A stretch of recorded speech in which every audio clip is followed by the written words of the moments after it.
Oke, selamat datang kembali di channel TSJ TV. Kita akan melanjutkan pembahasan pertemuan sebelumnya tentang Object Oriented Programming di PHP. Kali ini kita akan membahas tentang yang pertama ada Visibility Class, yang kedua Inheritance, yang ketiga ada konsep static, yang keempat ada keyword this dan self, lalu ada fungsi return value, yang keenam ada konstruktor dan destruktor. Yang ketujuh ada interface. Dan yang kedelapan adalah method chaining. Oke, kita akan yang pertama, kita akan bahas tentang visibility class. Visibilitas adalah sebuah fitur yang ada di OP yang digunakan untuk mengatur akses terhadap properti dan metode dari sebuah kelas. Dengan menggunakan visibility, kita bisa mengatur properti dan metode itu bisa diakses dari mana saja. Di OOP, di PHP, visibility ada 4 hak akses. Yang pertama ada private, yang kedua ada protected, yang ketiga ada public, yang keempat ada default. Mari kita bahas satu persatu. Yang pertama kita akan bahas tentang visibility private. Ini visibility hak akses yang paling rendah. Jika properti atau metode yang menggunakan hak akses private, maka properti atau metode tersebut hanya dapat diakses di lingkup kelas di mana properti atau metode itu didefinisikan.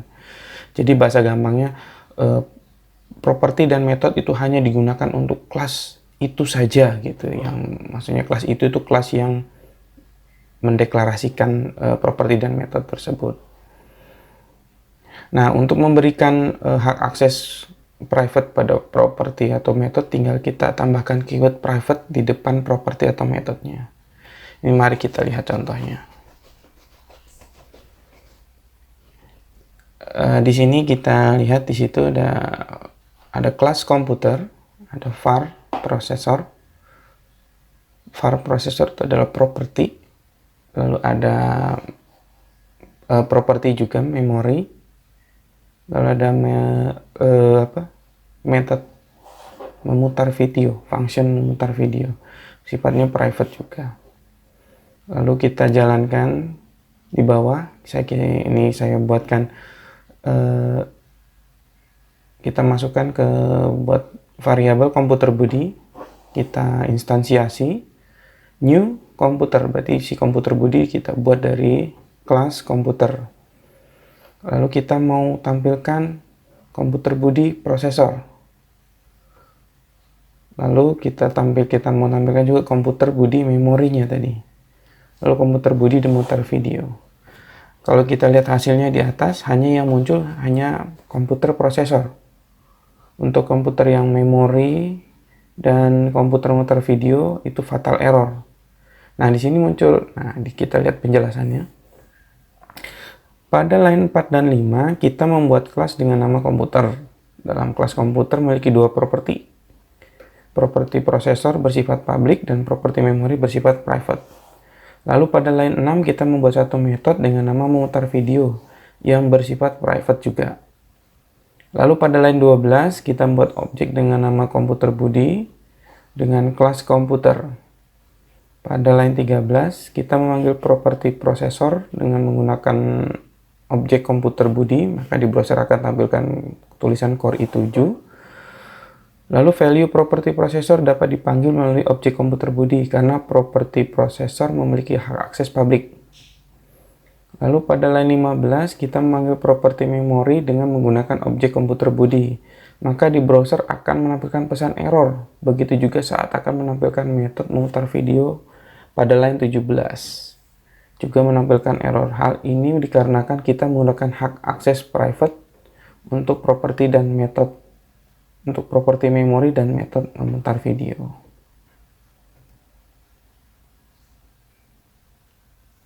Jadi kita bisa simpulkan bahwa visibility private ini hanya dapat diakses di dalam kelasnya sendiri. Ini adalah contohnya. Kalau tadi kita kan fungsi kita buat private, jadi untuk aksesnya kita pakai bantuan kata kunci this. Ya, maka dia akan muncul, bisa dipanggil prosesor dan properti prosesor dan memorinya. Nah, ini penjelasannya tadi sudah ini kan. Lalu visibility yang kedua adalah protected. Kalau tadi private itu hanya bisa diakses oleh satu kelas saja. Protected ini agak lebih bertingkat lagi dibanding private. Protected ini bisa diakses oleh kelas itu sendiri dan kelas turunannya. Jadi menggunakan visibility protect menggunakan kata perintah protected. Nah, kita lihat ini contohnya. Bisa diperhatikan sini. Protected, kita mau buat properti prosesor dan memori sama, kita buat kelas komputer tadi. Semua properti dan metodenya kita buat protected. Untuk function muter video. Lalu function get data komputer. This prosesor, ini adalah untuk membaca membaca properti dari si kelas komputer untuk memanggil sendiri.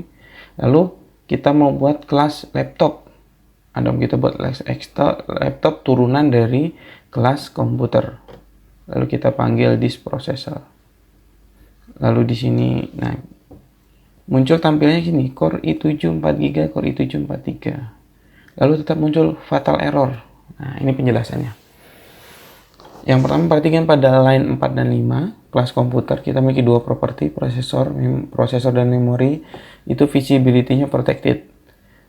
Perhatikan pada line 27, kita coba akses metode get data komputer melalui objek komputer body, di mana metode get komputer mengakses nilai properti prosesor dan properti memori yang visibility protected. Maka di browser ditampilkan tulisan Core i7 4GB.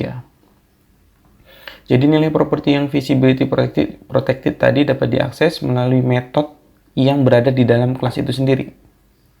Lalu perhatikan line 29, kita coba akses metode get data laptop melalui objek laptop body. Objek laptop body merupakan menggunakan kelas laptop, di mana kelas laptop merupakan turunan dari kelas komputer.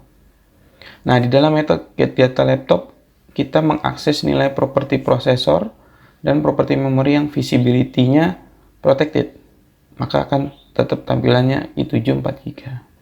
Jadi nilai properti yang visibility-nya protected tetap dapat diakses di dalam kelas turunannya. Nah, dalam contoh ini adalah kelas laptop yang merupakan turunan dari kelas komputer. Lalu kita perhatikan line 31, kita coba akses metode memutar video yang memiliki visibility protected. Kita akses metode tersebut melalui objek komputer body. Hal tersebut akan menghasilkan error seperti gambar di atas dikarenakan kita mengakses metode protected yang langsung melalui objek. Hal tersebut tidak diperbolehkan untuk properti atau metode yang memiliki visibility protected. Nah, visibility berikutnya yang ketiga adalah visibility public. Ini visibilitas tertinggi yang ada pada OOP. Jika sebuah properti atau metode menggunakan visibility public, maka properti atau metode tersebut dapat diakses melalui kelas itu sendiri ataupun melalui objek. Nah, untuk menggunakan visibility public bisa menggunakan keyword public di awal properti atau metodenya. Ini ada contohnya, silakan coba diperhatikan.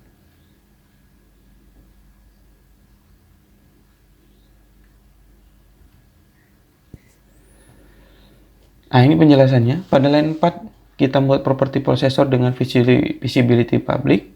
Lalu pada line 5, kita membuat properti memori dengan visibility public. Pada line 6, kita membuat metode memutar video juga visibility-nya public. Lalu kita coba akses properti prosesor melalui objek komputer body. Maka ditampilkan tulisan Core i7. Lalu kita coba akses properti memori melalui objek komputer body. Maka ditampilkan tulisan Core 4GB. Lalu kita coba akses metode memutar video melalui objek komputer body, maka ditampilkan tulisan komputer memutar video. Jadi bisa kita simpulkan bahwa kita bisa mengakses nilai properti atau metode dengan visibility public melalui kelas itu sendiri ataupun melalui objek. Nah, yang terakhir adalah visibility jenis default. Istilah default di sini adalah apabila tidak mendeklarasikan visibility pada bagian properti ataupun metode. Nah, ini yang perlu digarisbawahi ya, perlu diingat. Maka visibility akan dianggap bernilai public. Jadi intinya kalau visibilitas kita buat default, berarti defaultnya ada dibuat berarti bernilai public. Coba perhatikan dua perintah di bawah ini. Public $processor. Lalu ada $processor. Perintah di atas dia akan dianggap sama, yaitu membuat properti yang sama dengan nama prosesor dengan visibility public. Lalu perhatikan misalnya dua metode berikut. Public function memutar video, lalu ada function memutar video. Perintah itu juga termasuk dengan sama, membuat metode dengan nama mutar video dengan visibility public. Jadi harus diperhatikan. Untuk default kita nanti di programming, di OOP, di PHP, visibility-nya dianggap public kalau kita tidak deklarasikan. Itu tadi adalah tentang visibility class. Lalu kita masuk ke konsep inheritance. Kalau kita dengar sekilas ininya, inheritance itu adalah namanya gampangnya pewarisan dalam OOP. Ini inheritance ini merupakan konsep memberikan properti ataupun metode dari parent class ke child class. Jadi properti atau metode yang dapat diwariskan dari parent ke child adalah properti dan metode yang memiliki visibilitas protected atau visibilitas public. Nah, di sini bisa dilihat. Perhatikan gambar ini. Ada kelas komputer, ada kelas laptop.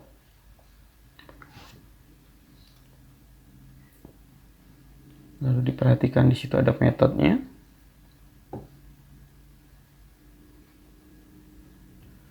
Berikut ini penjelasannya.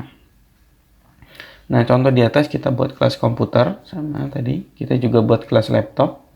Lalu kelas laptop kita jadikan turunan dari kelas komputer. Lalu pada line 17 kita mesti tambah kelas laptop extend. Nah, extend itu berarti turunan dari kelas komputer. Lalu line 26 kita membuat objek komputer body dengan menggunakan kelas komputer. Line 27 kita membuat objek laptop body menggunakan kelas laptop. Line 29 kita mencoba memberikan value pada properti prosesor melalui objek laptop body.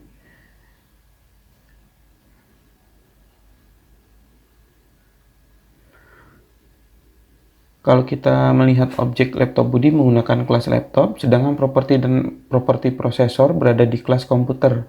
Tapi karena dia kelas laptop merupakan turunan dari kelas komputer, jadi kita dapat mengakses properti atau metode yang berada di kelas komputer melalui objek dari kelas laptop. Pada line 30, kita mengakses nilai properti prosesor melalui objek laptop body. Karena sebelumnya telah kita deklarasikan nilainya pada line 29 sehingga tampil adalah Core i7. Lalu pada line 32 kita mengakses metode memutar musik yang merupakan metode dari kelas komputer. Metode tersebut dapat diakses dari objek laptop body yang menggunakan kelas laptop karena kelas laptop merupakan turunan dari kelas komputer. Pada line 35 kita coba memberikan nilai pada properti tipis memiliki kelas laptop.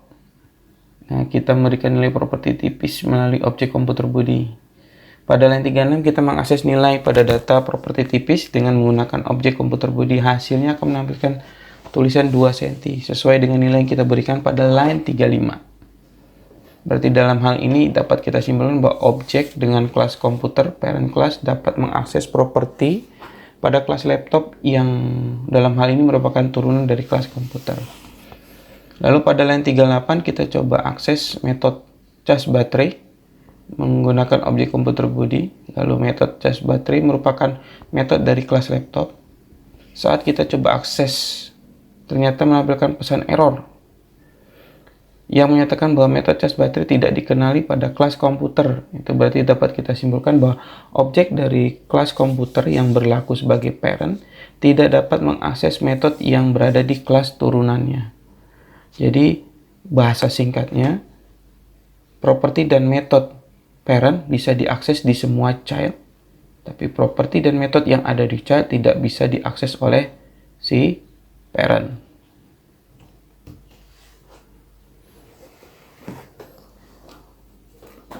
Lalu kita masuk ke konsep statis. Ini konsep statis ini agak sedikit berbeda. Konsep ini tidak menggunakan aturan dasar OOP. Konsep statis ini tidak perlu melakukan instansiasi untuk dapat memanggil properti atau metode. Kita dapat akses properti dan metode dengan menggunakan cara menuliskan kelas diikuti tanda titik dua kali atau scope resolution operation diikuti properti atau metode. Berikut ini adalah contohnya. Misalnya kita punya kelas komputer tadi, public static, pakai kata kunci static ya, public static prosesor, lalu public static function interrupt video. Kalau kita akses langsung, ICO komputer titik 22 kali prosesor, maka muncul tulisan core i5. Kalau ICO komputer titik 2 kali memutar video, maka tulisannya komputer memutar video.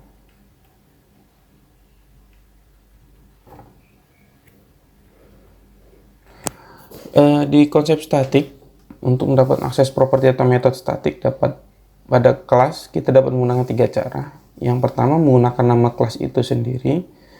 Yang kedua bisa menggunakan keyword self. Lalu yang ketiga bisa menggunakan keyword static.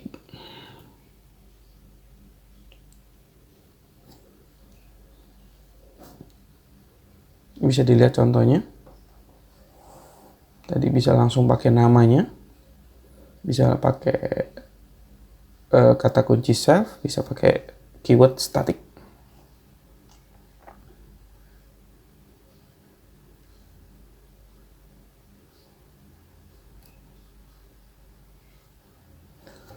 Lalu pembahasan berikutnya tentang keyword this dan self.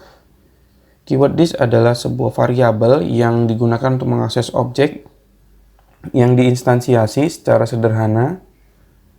Secara sederhana, keyword this ini dapat mengakses dan properti metode dalam lingkup kelas itu sendiri. Jadi this itu membantu kita mengakses properti atau metode di dalam kelas.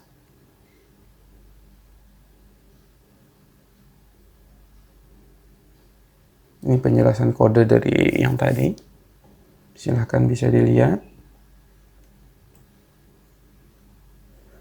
Lalu yang kedua ada keyword self. Secara garis besar, this dan self memiliki fungsi yang sama. Yang berbeda adalah perintah self hanya digunakan untuk memanggil properti atau metode yang bersifat statis atau memanggil konstanta. Sedangkan this tadi bisa untuk variabel biasa. Perintah self dapat digunakan dalam lingkup kelas, bukan dalam lingkup objek. Nah, penjelasan dari kode yang ada di gambar.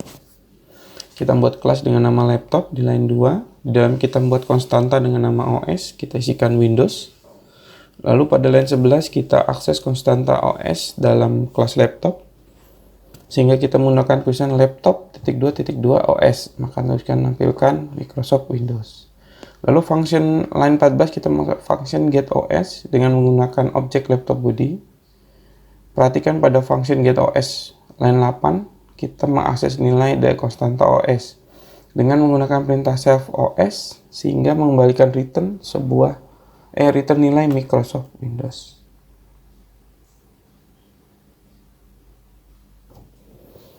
Lalu kita masuk ke fungsi return value. Return value adalah sebuah nilai yang dikembalikan oleh fungsi atau metode saat fungsi atau metode tersebut dipanggil. Perhatikan gambar di bawah. Nah, jika dijalankan maka muncul tulisan core i5. Pada line 14 kita membuat objek baru dengan nama laptop body menggunakan kelas laptop. Lalu pada line 15 kita memanggil metode setProcessor dengan mengisi parameter core i5. Pada metode setProcessor line 9 kita mengisikan nilai pada properti prosesor dalam kelas laptop. Lalu pada line 16 kita memanggil metode getProcessor, di mana pada metode getProcessor di line 7 kita menuliskan perintah return this processor, di mana perintah return ini artinya mengembalikan nilai properti prosesor ketika metode getProcessor dipanggil.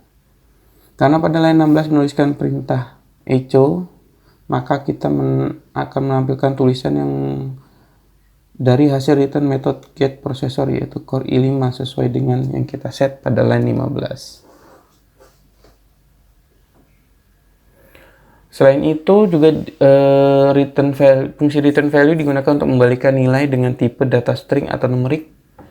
Perintah return bisa juga digunakan untuk membalikan nilai dengan tipe true atau tipe boolean, true atau false. Bisa dilihat contohnya.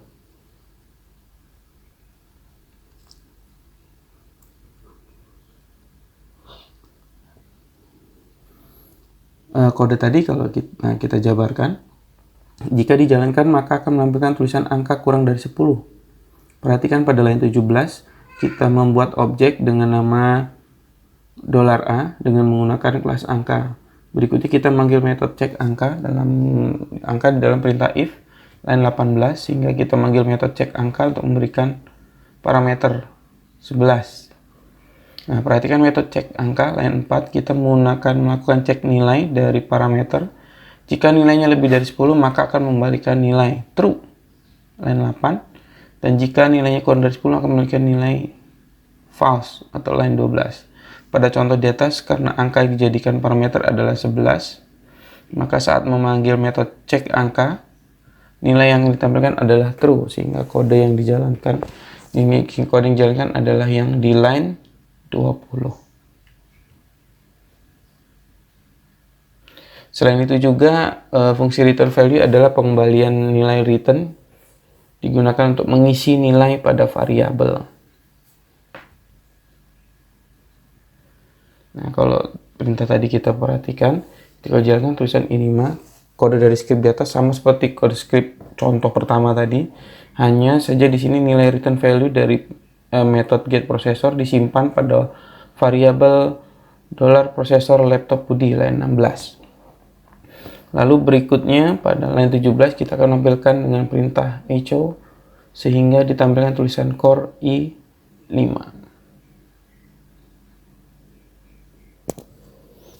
Tadi fungsi return value, sekarang fungsi konstruktor dan destruktor. Silakan coba diperhatikan dulu kodenya.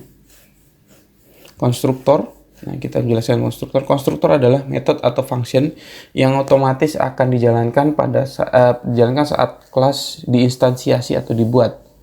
Pada bagian konstruktor kita dapat melakukan apapun yang bisa dilakukan dalam metode atau function kecuali mengembalikan nilai atau return value. Di sini ada contohnya. Bisa dilihat. Ini penjelasannya. Nah, jika script dijalankan maka ada tulisan Core i7 2GB. Perhatikan pada line 7 kita menuliskan perintah public function construct prosesor memori 4GB. Nah, perintah tersebut digunakan untuk membuat metode construct yang akan dijalankan saat kelas diinstansiasi atau dibuat objek. Di mana pada metode construct kita men-set dua parameter, yaitu prosesor dan memori. Di mana pada metode construct kita menjadikan nilai yang diberikan di parameter menjadi nilai di properti kelas komputer, yaitu prosesor dan memori. Itu line 9 dan 10. Lalu perhatikan line 15, saat kita membuat objek dengan kelas komputer, kita perlu menuliskan dua parameter yang telah kita set di bagian metode construct. Dalam hal ini yang wajib ditentukan adalah hanya satu parameter, karena parameter yang memori sudah kita set nilai awalnya disebut 4GB.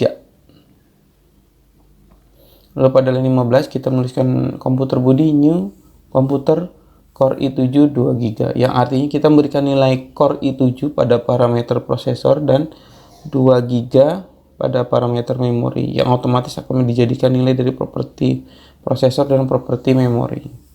Sehingga pada line 16 kita akan mengakses nilai properti prosesor dengan melakukan tulisan Core i7 dan properti memori line 17 maka melakukan tulisan 2GB.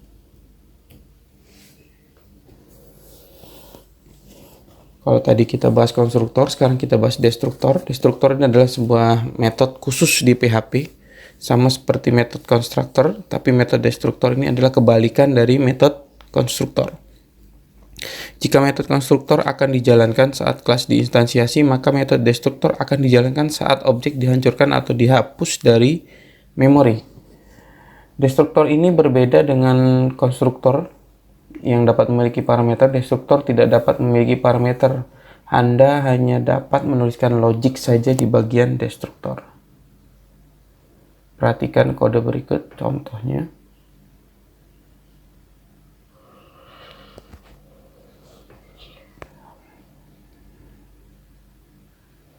Penjelasannya, ini kalau dijalankan, maka tampilkan tulisan objek telah dihapus dari memori. Pada line 5 kita menuliskan function destruct, underscore destruct. Perintah itu digunakan untuk membuat metode destruktor, di mana dalam contoh ini metode destruktor akan menampilkan tulisan objek telah dihapus dari memori. Nah, perhatikan, kita membuat objek komputer Budi dengan kelas komputer dan menghapus objek komputer Budi pada line 13. Karena kita menghapus objek komputer Budi maka line 13, maka function destruktor line 7 akan otomatis dijalankan.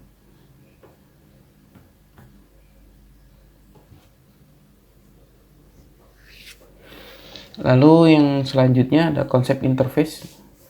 Interface ini adalah sebuah kelas yang seluruh metodenya adalah abstrak method. Karena seluruh metodenya abstrak method, sehingga interface perlu diimplementasikan oleh child class. Secara konsep, interface memiliki kemiripan dengan abstrak class. Perbedaan yang paling terlihat adalah penggunaan keyword saat kelas diimplementasikan di child. Jika abstrak class menggunakan perintah extend, maka interface akan menggunakan perintah implement.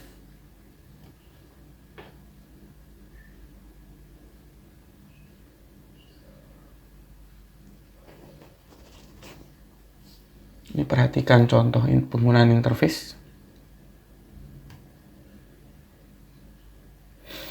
Ini penjelasannya. Pada script data kita membuat interface dengan nama kendaraan interface. Pada interface tersebut kita memiliki satu abstrak method dengan nama get bahan bakar. Berikutnya kita memiliki 3 kelas yang mengimplementasikan interface kendaraan interface, yaitu kelas bus, pesawat, dan kapal. Karena hal itu, pada kelas bus, pesawat, dan kapal diharuskan mempunyai metode get bahan bakar. Lalu tidak hanya itu, kita juga dapat menghubungkan penggunaan interface dengan abstrak class. Silakan lihat contoh di samping.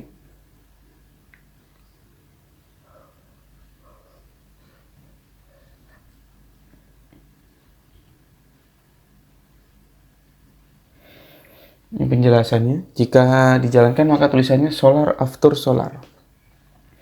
Perhatikan pada kelas bus, pesawat, dan kapal, kita tidak perlu membuat metode get bahan bakar yang merupakan metode dari interface kendaraan interface. Hal tersebut dikarenakan metode sudah dibuat di bagian abstrak kelas kendaraan, karena kelas bus, pesawat, dan kapal menggunakan interface dan abstrak kelas. Lalu tidak hanya digunakan bersama dengan abstrak class, interface juga memiliki kelebihan, yaitu dapat digunakan secara bersamaan pada satu kelas atau biasanya dikenal dengan nama multiple interface.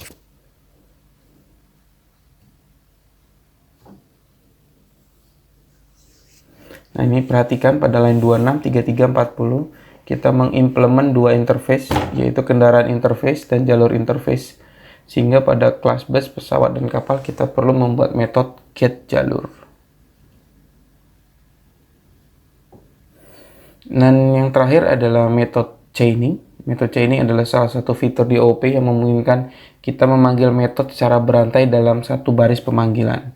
Jadi metode ini berfungsi untuk mempersingkat pemanggilan metode yang sebelumnya memerlukan beberapa baris, bisa disederhanakan hanya dengan satu baris perintah saja. Bisa diperhatikan di sini. Nah, ini adalah contoh dari metode chaining. Set nama, lalu set umur.